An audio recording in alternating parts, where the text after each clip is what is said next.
Bistado ang operasyon umano ng isang Pogo Scam Hub sa Parañaque.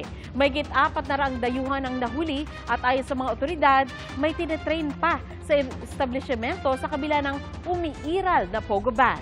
Saksi si John Consulta.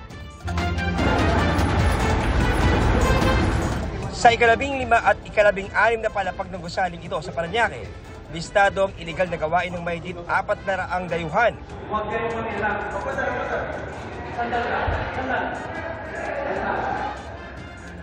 Mga Chinese, Vietnamese, Indonesian at Burmese nationals ang nahuli sa bisa ng mission order na bitbit ng mga taga-immigration at NBI.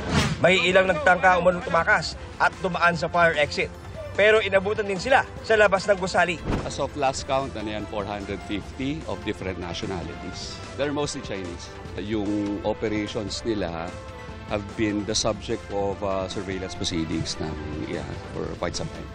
Ayon sa mga otoridad, malaking Pogo Scam Hub ang operasyon ng mga dayuhan.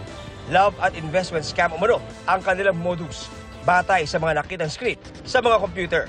Marami silang nabibiktima pa rin. Yan ang ginagawa ngayon ng mga remnants. Ika nga, yung mga ayaw pa, matitigas ang ulo, nag-i-stay pa dito sa Philippines to victimize other people pa. Hinihinga namin ng reaksyon ang mga nahuling dayuhan. Nandito sila inabutan, nakukuha sila dyan. At ang sabi ng mga tauhan ng Bureau of Immigration, itong mga taong ito ay for training. Sila ay mga bagong sasapak sa paggawa ng mga aktibidad sa Pogo.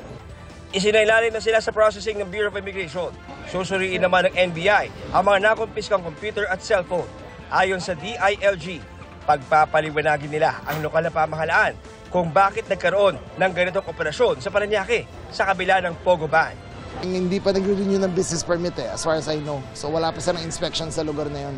Ang ginawa nila doon ay ito sa old operation, nagsara kunwari, binuksan ulit nila.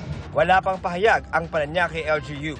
Ayon kay Rimulya, maglalabas na kautusan ng DILG para magsumite ang mga local chief executive kada buwan ng certification ng Pogo Free ang kanilang mga lugar.